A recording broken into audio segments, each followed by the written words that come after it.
Apple should have released this phone a long time ago. Hello guys, my name is Vic with PhoneArena and this is the new iPhone 11 Pro and this is the larger iPhone 11 Pro Max. These phones look just like last year's iPhones and they're just as expensive at a price of more than $1,000.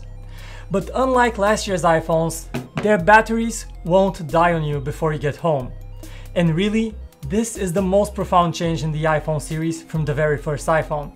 And yes, I'm oversimplifying things. There are a lot of new features here that I'll get into shortly, but mostly these are just your familiar iPhones that you don't have to carry with a ridiculous battery case on.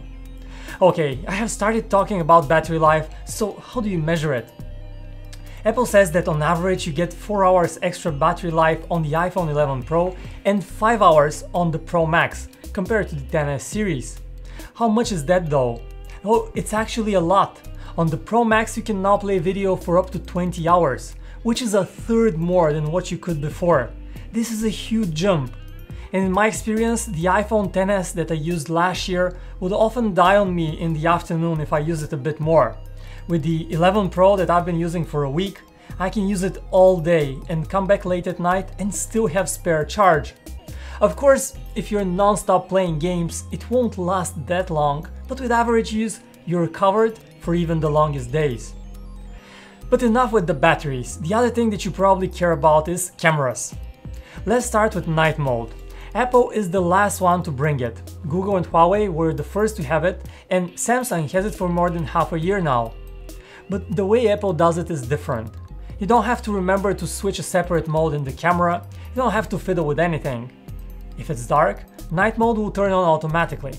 You just hold your phone steady for a couple of seconds, press the shutter button, and that's it. The photos you get with it, well, forgive the pun, but it's a night and day difference. Here is how they compare against the Pixel or other phones. We like the iPhone photos a little bit better. They're better able to capture the darkness and not make a night shot appear as if it was shot during the day. But also photo quality overall has improved. Photos are sharper and have a lot more detail. The new ultra-wide camera has quickly become one of my most used camera features. I like that the colors from it match the colors from other cameras, and it works for videos too. Not everything is great though. The front camera does this weird thing that turns your skin into a weird orange color, so you look like a pumpkin. It's probably some sort of AI thing that Apple does and it doesn't happen every time, but it does happen and it looks really bad. And also portrait mode just doesn't seem to improve much over the years, especially if you're taking portraits of someone who wears glasses. For video, you have some great improvements in nighttime video recording. You have XDR or Extended Dynamic Range videos, which simply means that you get a cleaner picture with more colors and more detail. For all else, this is an iPhone. iOS looks pretty much the same as it did 10 years ago. Only now it has dark mode, which turns background in apps to black, leaving your eyes less tired when you use your phone at night. The iPhone is also increasingly a platform for exclusive services. The new Apple Arcade is, for example, brilliant. A $5 subscription for some truly high-quality mobile games that you can share in the family with other iOS users. It's a joy to use. But some will say that this iPhone is, well, kind of boring, and it's true, but also, well, it's not.